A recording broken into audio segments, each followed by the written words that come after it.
प्रिय विद्यार्थियों, आज हम सामाजिक के टॉपिक स्थानीय व मानक समय के बारे में पढ़ने जा रहे हैं। आशा करता हूं कि आपके लिए ये ज्ञान बहुत उपयोगी सिद्ध होगा। आइए आज हम इसके बारे में चर्चा करते हैं। तो हम सबसे पहले ये बात हम सब जानते हैं कि हमारी जो पृथ्वी है वो अपने अक्ष पर 23.5 डिग्री घूमती है। जैसे हम इसे इस ग्लोब के माध्यम से समझते हैं कि एक प्रकार से ये ग्लोब मान लीजिए, हमारी जो पृथ्वी है यहाँ 0 डिग्री पर एक सीधी रेखा खींची हुई है जो इंग्लैंड के ग्रीनविच शहर से होकर गुजरती है। इस वजह से इसे ग्रीनविच रेखा भी कहते हैं। ये जो 0 डिग्री है यहाँ पर यहाँ जो कोण बनाती है ये 180 डिग्री का कोण बनाती है। कितने डिग्री का? 180 डिग्री का कोण बनाती है। यहाँ जो रेखाएं खींची होती है यहाँ 180 डिग्री का कोण बनाती है। ठीक है। अब यहाँ से क्या है कि ये जो रेखाएं हैं ये देशांतर रेखाएं खींचती है। यहाँ से ये जो रेखाएं हैं ये देशांतर रेखाएं हैं। बस अपने साथ एक पेन कॉपी रखिए और उसमें जैसे जैसे मैं खींचता हूँ वैसे वैसे आप खींचते रहिए। इस प्रकार से आप ये रेखाएं खींच सकते हैं।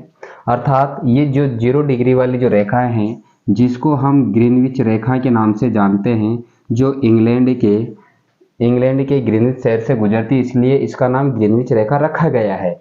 अब 180 डिग्री यहाँ से इस पर कुछ रेखाएं होती है जो अक्षांश देशांतर अक्षांश जो रेखाएं हैं वो अक्षांश रेखाएं खींची हुई होती है। इस प्रकार से यहाँ पर अक्षांश रेखाएं खींची होती है। ये जो पृथ्वी है, यानी कि हम सीधी बात कहें कि जो पृथ्वी है, पृथ्वी अपने अक्ष पर कितने 23.5 डिग्री झुकी हुई है। ठीक है ना। अपने अक्ष पर कितनी 23.5 डिग्री झुकी हुई है, यानी कि जो पृथ्वी है उसका जो कक्षीय कोण है, पृथ्वी का कक्षीय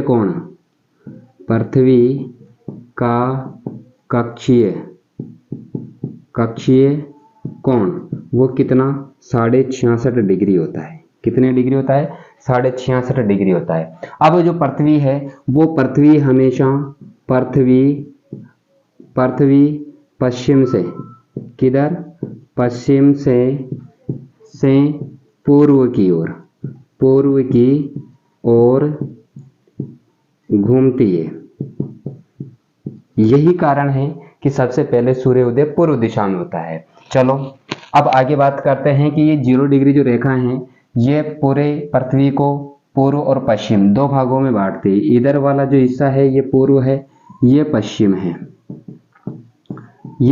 है। ठीक है। 180 जो डिग्री रेखाएं हैं, 180 डिग्री देशांतर जो रेखाएं हैं वो पूर्व और पश्चिम दोनों की एक ही होती है। अर्थात मैं यहाँ लिख देता हूँ कि 180 डिग्री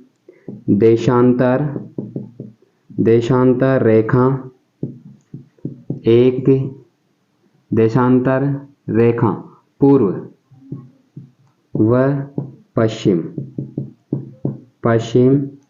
की एक ही होती है। ठीक है। समय पूर्व की ओर, जो समय है समय पूर्व की ओर जुड़ता है तथा पश्चिम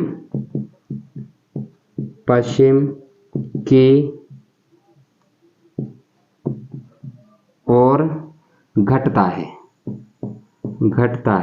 ठीक है ना। जब भी हम 0 डिग्री जो रेखाएं 0 डिग्री से 180 डिग्री जो देशांतर रेखाएं, यानी 0 डिग्री से 180 जो देशांतर है उसमें यहाँ हम बात करें भाई 0 डिग्री, 0 से 30 degree, 60 degree, 90 degree, 120 degree, 150 degree और 180 डिग्री, इस प्रकार से होता है।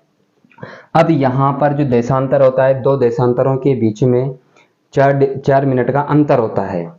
ठीक है, 4 मिनट का जब यह अंतर होता है तो हमारी जो पृथ्वी है वो 24 घंटों में, कितने घंटों में, 24 घंटों में अपने अपने अक्ष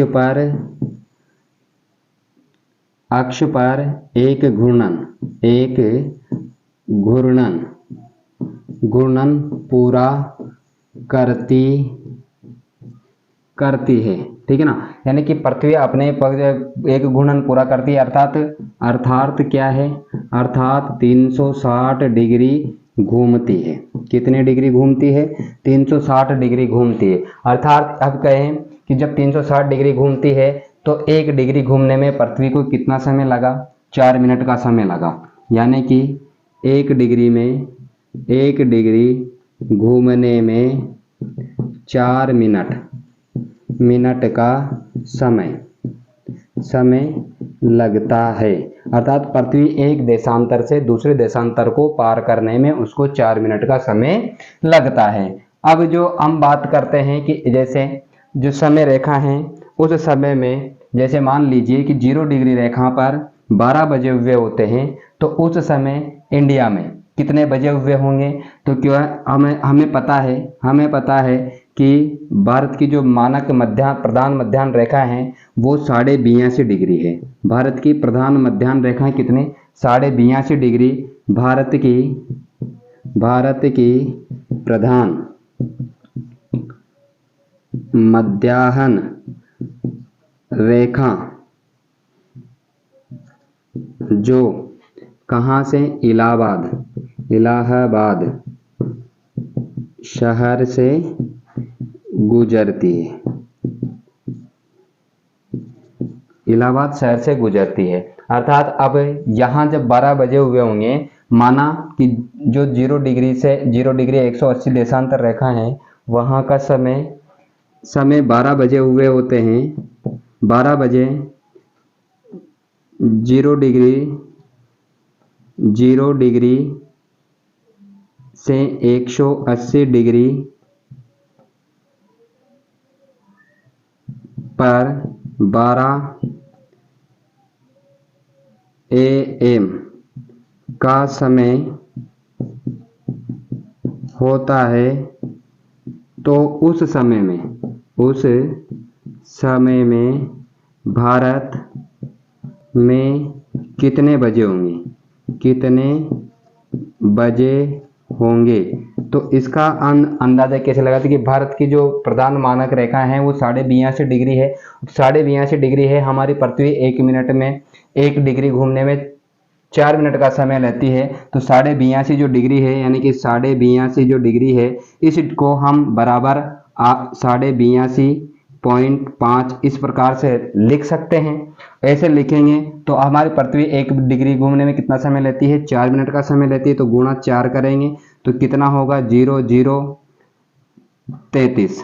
ठीक है ना, एक के बाद पॉइंट, यानी कि 330 कितने मिनट हो गए, 330 मिनट हो गए। 1 घंटे में कितने मिनट, 60 मिनट। 60 का हम भाग देंगे इसके अंदर, तो एक 0 से 1 0 कट गया। 6 का भाग देंगे तो कितने बचते हैं, 6 पंजे 30, कितने 3/6, 3 एकम 3, 3 दूनी 6। अर्थात भारत के समय में वहाँ के समय में 5.5 घंटे का अंतर होगा। कितना अंतर होगा, 5.5 घंटे का अंतर होगा।